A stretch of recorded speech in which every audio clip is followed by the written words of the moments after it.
Dear students, ਅੱਜ ਅਸੀਂ ਪੜ੍ਹੋ ਪੰਜਾਬ ਪੜ੍ਹਾਓ ਪੰਜਾਬ ਦੀ ਮੈਥ ਟੀਮ ਦੁਆਰਾ ਤਿਆਰ ਕੀਤੀ ਗਈ ਮੈਥ ਦੀ ਅਸਾਈਨਮੈਂਟ 178 ਕਲਾਸ 8 ਹੈ। ਅਸੀਂ ਫੈਕਟਰਾਈਜੇਸ਼ਨ ਤੇ ਬੇਸਡ ਹੈ ਇਹ ਵਾਲੀ ਅਸਾਈਨਮੈਂਟ ਜੋ ਹੈ ਇਹ ਸਾਡੀ ਬੁੱਕ ਦਾ ਚੈਪਟਰ ਨੰਬਰ 14 ਹੈ। ਠੀਕ ਹੈ, ਅੱਜ ਅਸੀਂ ਗੁਣਨਖੰਡੀਕਰਨ ਫੈਕਟਰਾਈਜੇਸ਼ਨ ਨੂੰ ਅਸੀਂ ਕਹਿੰਦੇ ਹਾਂ ਗੁਣਨਖੰਡੀਕਰਨ। ਸੋ ਅਸੀਂ ਇਹ ਅਸਾਈਨਮੈਂਟ ਅੱਜ ਦੇਖਦੇ ਹਾਂ 178। Let us go to our assignment ਹੈ 178 ਔਰ ਇਹ ਹੈ ਬੇਸਡ ਕਿਹਦੇ 'ਤੇ ਗੁਣਨਖੰਡੀਕਰਨ 'ਤੇ। ਸਭ ਤੋਂ ਪਹਿਲਾਂ ਤਾਂ ਅਸੀਂ ਦੇਖਦੇ ਹਾਂ ਕਿ ਗੁਣਨਖੰਡੀਕਰਨ ਹੈ ਕੀ ਆ। ਬੱਚੇ, ਜਦੋਂ ਵੀ ਕਿਸੇ ਸੰਖਿਆ ਨੂੰ ਅਸੀਂ ਕਿਸੇ ਸੰਖਿਆ ਹੋਰ ਸੰਖਿਆ ਦੇ ਨਾਲ ਡਿਵਾਈਡ ਕਰਦੇ ਹਾਂ ਔਰ ਉਹ ਸੰਖਿਆ ਜੋ ਹੈ ਪੂਰੀ ਵੰਡੀ ਜਾਂਦੀ ਹੈ ਅਤੇ ਅਸੀਂ ਉਸ ਸੰਖਿਆ ਨੂੰ ਜਿਸ ਦੇ ਨਾਲ ਅਸੀਂ ਉਹਨੂੰ ਡਿਵਾਈਡ ਕਰਦੇ ਹਾਂ ਉਹ ਉਸ ਸੰਖਿਆ ਦਾ ਗੁਣਨਖੰਡ ਹੁੰਦਾ ਹੈ। ਹੁਣ ਇਸ ਬਾਰੇ ਅਸੀਂ ਆਪਣੀ 6th-7th ਕਲਾਸ 'ਚ ਵੀ ਕਰ ਚੁੱਕੇ ਹਾਂ। ਸਭ ਤੋਂ ਪਹਿਲਾਂ ਅਸੀਂ ਉਹਨੂੰ ਰਿਵਾਈਜ਼ ਕਰਦੇ ਹਾਂ ਥੋੜ੍ਹਾ ਜਿਹਾ ਕਿ ਪ੍ਰਾਕ੍ਰਿਤਿਕ ਸੰਖਿਆਵਾਂ ਦੇ ਗੁਣਨਖੰਡ ਕੀ ਹੁੰਦੇ ਹਨ।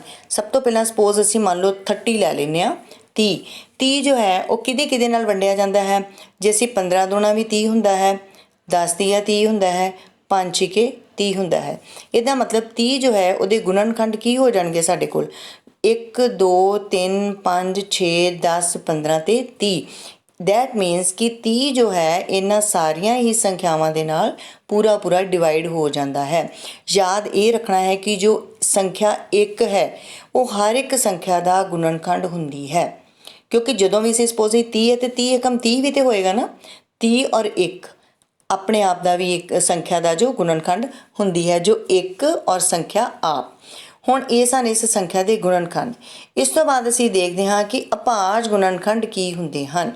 ਠੀਕ ਹੈ, ਹੁਣ ਜੋ ਆਹ ਗੁਣਨਖੰਡ ਬਣੇ ਹਨ ਉਹਨਾਂ ਦੇ ਵਿੱਚ 2 3 ਅਤੇ 5 ਐਸੇ ਸੰਖਿਆਵਾਂ ਹਨ, ਇਹ ਐਸੇ ਗੁਣਨਖੰਡ ਹਨ ਜਿਨ੍ਹਾਂ ਦੇ ਅੱਗੋਂ ਅਸੀਂ ਗੁਣਨਖੰਡ ਨਹੀਂ ਬਣਾ ਸਕਦੇ।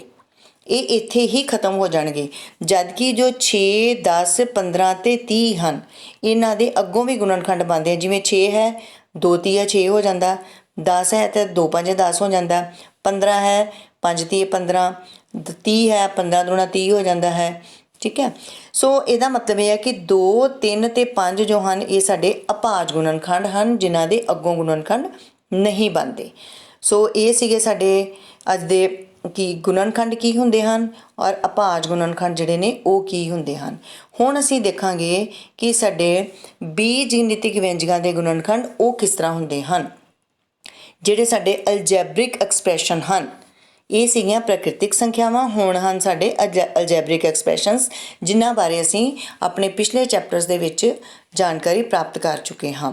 ਹੁਣ ਅਸੀਂ ਬੀਜਗਣਿਤਿਕ ਵਿਅੰਜਕਾਂ ਦੇ ਗੁਣਨਖੰਡਾਂ ਉਹਨਾਂ ਦੇ ਜਿਹੜੇ ਪਦ ਹਨ, ਸਭ ਤੋਂ ਪਹਿਲਾਂ ਤਾਂ ਅਸੀਂ ਇਹ ਦੇਖਾਂਗੇ ਕਿ ਬੀਜਗਣਿਤਿਕ ਵਿਅੰਜਕ ਜੋ ਹੈ ਉਹ ਬਣਦਾ ਕਿੱਦਾਂ ਹੈ। ਉਹ ਅਸੀਂ ਪਹਿਲਾਂ ਵੀ ਸਿੱਖ ਚੁੱਕੇ ਹਾਂ। ਸਪੋਜ਼ ਅਸੀਂ ਇੱਕ ਐਕਸਪ੍ਰੈਸ਼ਨ ਲੈ ਲੈਂਦੇ ਹਾਂ 5xy = 3x। ਹੁਣ ਇਹਦੇ ਵਿੱਚ ਕਿਹੜੀਆਂ ਦੋ ਟਰਮਸ ਹਨ। ਇੱਕ ਹੈ 5xy, ਠੀਕ ਹੈ, ਅਤੇ ਦੂਸਰੀ ਹੈ 3x। ਠੀਕ ਹੈ, ਇੱਕ ਆਹ ਟਰਮ ਹੈ, ਇੱਕ ਆਹ ਟਰਮ ਹੈ। ਹੁਣ ਇਹ ਦੋ ਟਰਮਸ ਤੇ ਬਣ ਗਈਆਂ। ਇਹਨਾਂ ਦੇ ਅੱਗੋਂ ਅਸੀਂ ਫਿਰ ਗੁਣਨਖੰਡ ਬਣਾਵਾਂਗੇ ਕਿ ਇਹ ਕਿਸ ਜੋ ਸੰਖਿਆ ਤੋਂ ਮਿਲ ਕੇ ਬਣੀ ਹੈ। ਇਹਦੇ ਵਿੱਚ 1 ਅਤੇ 5 ਹੈ।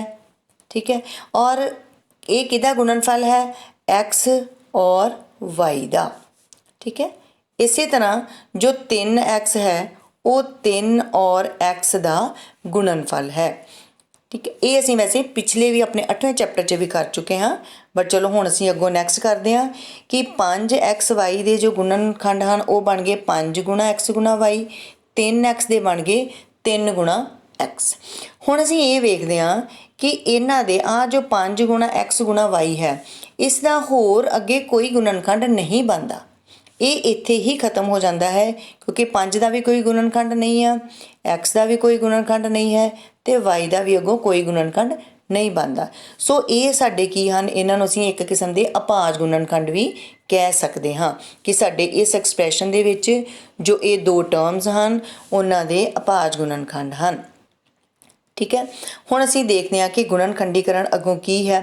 ਮੇਨ ਜੋ ਅਸੀਂ ਦੇਖਣ ਵਾਲੀ ਇਹ ਚੀਜ਼ ਹੈ ਕਿ ਜਦੋਂ ਵੀ ਅਸੀਂ ਕਿਸੇ ਵੀ ਐਕਸਪ੍ਰੈਸ਼ਨ ਨੂੰ ਅੱਗੋਂ ਉਹਦੀਆਂ ਜੇ ਟਰਮਸ ਵਿੱਚ ਚੇਂਜ ਕਰ ਲੈਂਦੇ ਹਾਂ ਔਰ ਉਹਨਾਂ ਟਰਮਸ ਦੇ ਜਦੋਂ ਅਸੀਂ ਗੁਣਨਖੰਡ ਬਣਾ ਲੈਂਦੇ ਹਾਂ ਅਤੇ ਜੇ ਤਾਂ ਅੱਗੋਂ ਉਹਨਾਂ ਦੇ ਫਿਰ ਗੁਣਨਖੰਡ ਜਿੱਥੋਂ ਤੱਕ ਬਣ ਸਕਦੇ ਹੋਣ ਅਭਾਜ ਗੁਣਨਖੰਡ ਅਸੀਂ ਬਣਾਉਂਦੇ ਜਾਵਾਂਗੇ ਤੇ ਐਂਡ ਵਿੱਚ ਜਦੋਂ ਅਸੀਂ ਸਾਡਾ ਉਹਨਾਂ ਗੁਣਨਖੰਡਾਂ ਦੇ ਅੱਗੋਂ ਹੋਰ ਗੁਣਨਖੰਡ ਨਹੀਂ ਬਣਨਗੇ ਅਸੀਂ ਉੱਥੇ ਉਸ ਨੂੰ ਖਤਮ ਕਰ ਦੇਵਾਂਗੇ।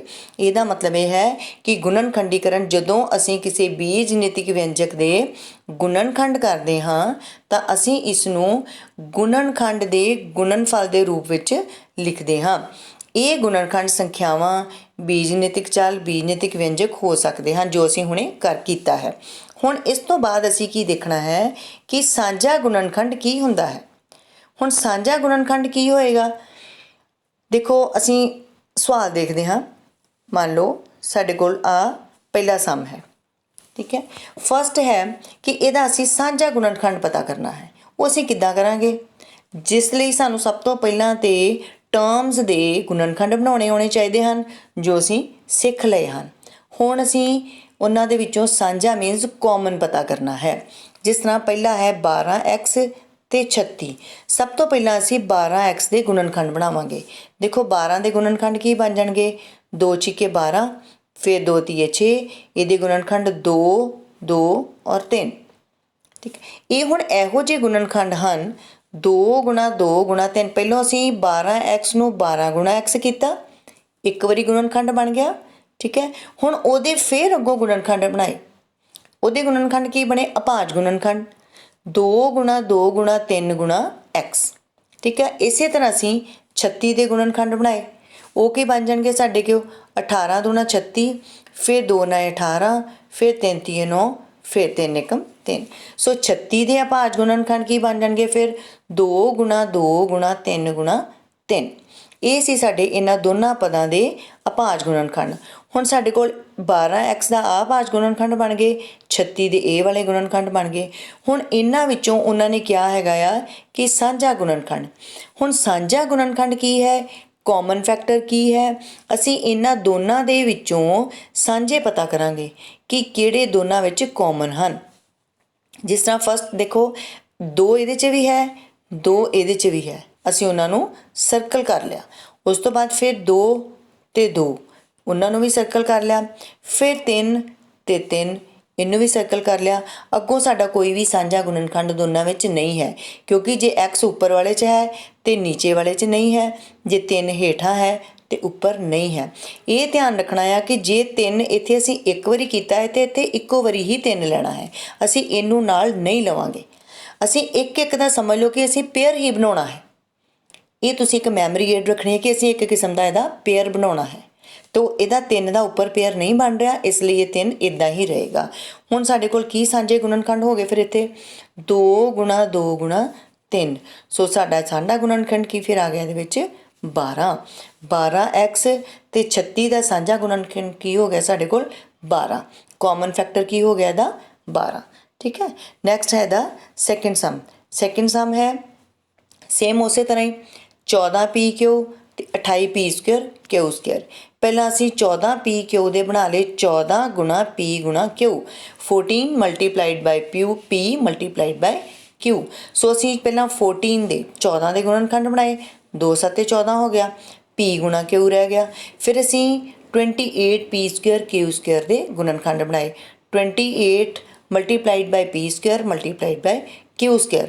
ਹੁਣ 28 ਦੇ ਜਦੋਂ ਅਸੀਂ ਬਣਾਏ 14 2s are 7 2s are 2 1s are।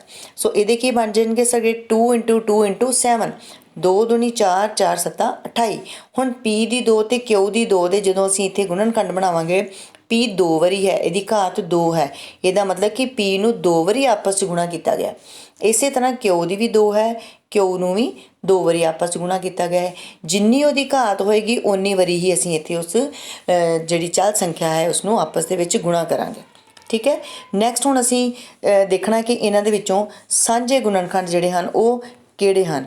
ਦੇਖੋ ਪਹਿਲਾਂ ਹੈ 14p ਕਿਊ ਦੇ ਲਿਖ ਲਏ ਅਸੀਂ, ਉਸ ਤੋਂ ਬਾਅਦ 28p ਸਕੁਅਰ ਕਿਊ ਸਕੁਅਰ ਦੇ ਲਿਖ ਲਏ। ਹੁਣ ਇਹਨਾਂ ਵਿੱਚ 2 ਤੇ 2, ਠੀਕ ਹੈ। ਨੈਕਸਟ ਉੱਪਰ ਇੱਕ ਅਸੀਂ 7 ਤੇ 7 ਦਾ ਪੇਅਰ ਬਣਾ ਲਿਆ। ਫਿਰ ਅਸੀਂ ਇੱਕ SP ਦਾ ਤੇ ਇੱਕ ਹੋਰ P ਦਾ ਪੇਅਰ ਬਣਾ ਲਿਆ। ਫਿਰ ਇੱਕ Q ਦਾ ਤੇ ਇੱਕ Q ਦਾ ਪੇਅਰ ਬਣਾ ਲਿਆ। ਬਾਕੀ ਜਿਹੜੇ ਬਿਨਾਂ ਪੇਅਰ ਤੋਂ ਰਹੇ ਉਹ ਅਸੀਂ ਉੱਦਾਂ ਹੀ ਰਹਿਣ ਦਿੱਤੇ ਹਨ। ਸੋ ਸਾਡੇ ਸਾਂਝਾ ਗੁਣਨਖੰਡ ਫਿਰ ਕੀ ਹੋ ਜਾਏਗਾ, ਇੱਕ 2 ਆਇਆ ਸੀਗਾ, ਇੱਕ 7 ਆਇਆ ਸੀ, ਇੱਕ P ਆਇਆ ਸੀ, ਇੱਕ क्यू आया सी। सो साढ़े आ गए 2 गुणा 7 गुणा पी गुणा क्यू। 7 दूनी 14, 14 पी क्यू इसका साझा गुणनखंड है। ठीक है, हुण मैनू होप है कि तुहानूं बच्चों नूं इस साझा गुणनखंड किस तरह असीं पता कर सकते हाँ पता लग गया होएगा। सो जो बेटा थर्ड सम है वो असीं पूरा नहीं करके देवांगे, वो तुसीं थोड़ा जिहा उहनूं आप करोगे। सिर्फ असीं थोड़े इहदे हिंट देवांगे तुहानूं। देखो पहला 3x² Y cube, that's x cube Y square, 6x² Y square z। इन्हां दे विच्चों असीं पहलां 3x² वाई क्यूब दे गुणनखंड बनाए। 3 गुणा x² वाई क्यूब हो गया, इत्थे 3 रह गया। x 2 वारी है तो 2 वारी गुणा हो जाएगा, y 3 वारी है तो 3 वारी हो जाएगा। इस तरह 10x क्यूब वाई स्क्वेयर के गुणनखंड बनाए तो साढ़े कोल आ जाएगा 2 5 10, x 3 वारी आ गया, y 2 वारी आ गया। 6x² वाई स्क्वेयर z है, ये 6 के गुणनखंड बन गए 2 गुणा 3, x 2 वारी है, y 2 वारी है, z 1 वारी है। हुण तुसीं ये जो साडे बने हैं एक ए वाला, एक ए वाला ते एक ए वाला, इन्हां तिन्नां दे विच्चों तुसीं सांझे गुणनखंड जो हैं पता करके पेयर बना के वो तुसीं नैक्सट अगों आप सॉल्व करोगे। ठीक है, हुण असीं करदे हां क्वेश्चनस अपने वीक एलोज दे उत्ते बेस्ड। उहदे विच सब तो पहला है जिस तरह पिछे भी साडे चलदे आए हैं कि संख्या का गुणात्मक उल्ट क्रम की है। ਇਹਦੇ ਵਿੱਚ जो सी साडी कि परिमेय संख्यावां दी डिवीजन, ਜਦੋਂ ਅਸੀਂ डिवीजन करते हैं मैं फिर ਤੁਹਾਨੂੰ रिमाइंड करवा ਦਿੰਦੀ ਹਾਂ। ਜਦੋਂ ਅਸੀਂ डिवीजन सॉल्व करते हाँ सब तो पहला ਅਸੀਂ ਇਹਨੂੰ मल्टीप्लाई 'ਚ चेंज करते हैं।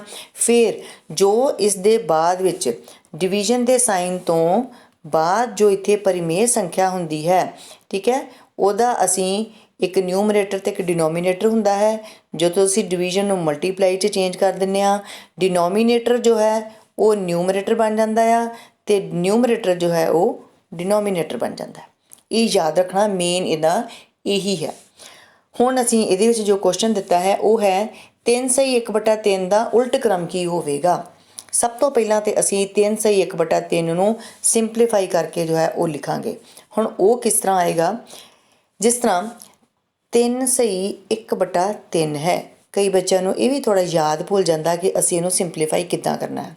ध्यान नाल देखो, असीं की करते हाँ, जो आ वाला 3 है इनू इस 3 दे नाल असीं गुणा करना है। कि आ गया साडे कोल 9, ठीक है। फिर असीं जो आ जाता उन्होंने इहदे विच उपर वाली आ जो है उन्होंने प्लस कर लिया, मीनस 9 जमा 1 बटा जो है आ वाला 3 आएगा। सो साडी इनू सिंपलीफाई करके आ गया 10/3। मैं तुहानूं एक एग्जाम्पल होर दे के सो इहदा समझाउणी है जरा कि 5/4/3 है मान लो, ठीक है। इनू जो असीं सिंपलीफाई करना है, असीं 3 नूं 5 दे नाल गुणा करांगे, कितना आ जाएगा 15, ठीक है। फिर इनू इहदे विच जिन्ना आएगा उहदे विच असीं इनू उपर वाली जो है उन्होंने जमा कर लाँगे। 5 × 3 = 15, ये असीं 4 प्लस करांगे बटा 3 आ जाएगा। तो साढ़े कोल कितना आ जाएगा फिर 15 जमा 4 19/3 आ गया, ठीक है। हुण असीं सम करते हाँ, 3/1/3 नूं सॉल्व करके आ गया 10/3। हुण 10/3 का गुणात्मक उल्ट की है 3/10, पर ये जो 3/10 है साडियां ऑप्शनस दे विच किते नहीं है, ਉਹਦੇ ਵਿੱਚ ਕੀ ਹੈ ਸਾਡੀ ਡੈਸੀਮਲ ਫਾਰਮ। ਸੋ ਅਸੀਂ 3/10 ਦੀ ਡੈਸੀਮਲ ਫਾਰਮ ਲਿਆਵਾਂਗੇ। ਇਹਨੂੰ ਅਸੀਂ ਡੈਸੀਮਲ ਫਾਰਮ ਤਾਂ ਲਿਆ ਸਕਦੇ ਹਾਂ ਕਿਉਂਕਿ ਇਹਦਾ ਡਿਨੋਮੀਨੇਟਰ ਜੋ ਹੈ ਉਹ 10 ਹੈ। 1 ਦੇ ਨਾਲ ਜਿੰਨੀਆਂ ਜ਼ੀਰੋਜ਼ ਹਨ ਅਸੀਂ ਉਸ ਨੂੰ ਦੇਖ ਕੇ ਅਸੀਂ ਉਹਨੂੰ ਡੈਸੀਮਲ ਫਾਰਮ 'ਚ ਲਿਆ ਸਕਦੇ ਹਾਂ।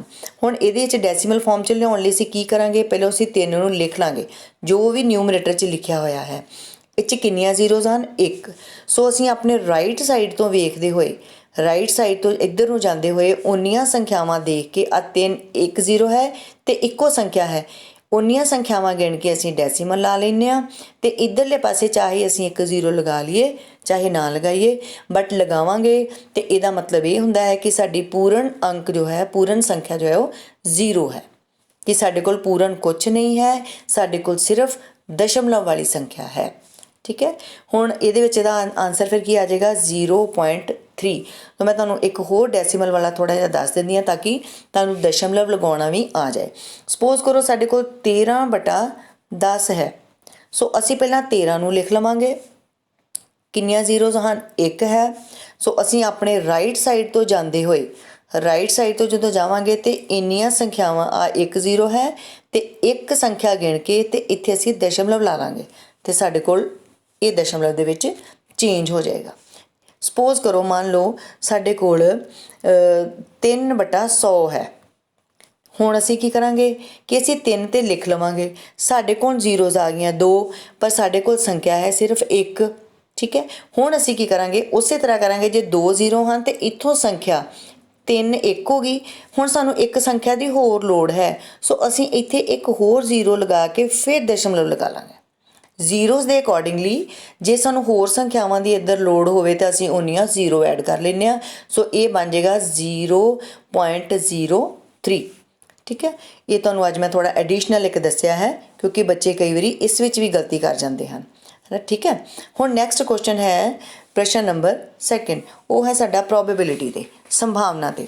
ਇਹ ਹੈ ਇੱਕ ਬੈਗ ਵਿੱਚ 2 ਲਾਲ ਤੇ 5 ਹਰੀਆਂ ਗੇਂਦਾਂ ਹਨ। ਇੱਕ ਬੈਗ ਹੈ ਉਹਦੇ ਵਿੱਚ ਸਾਡੀਆਂ 2 ਲਾਲ ਗੇਂਦਾਂ ਪਈਆਂ ਨੇ ਤੇ 5 ਹਰੀਆਂ ਗੇਂਦਾਂ ਪਈਆਂ ਹਨ।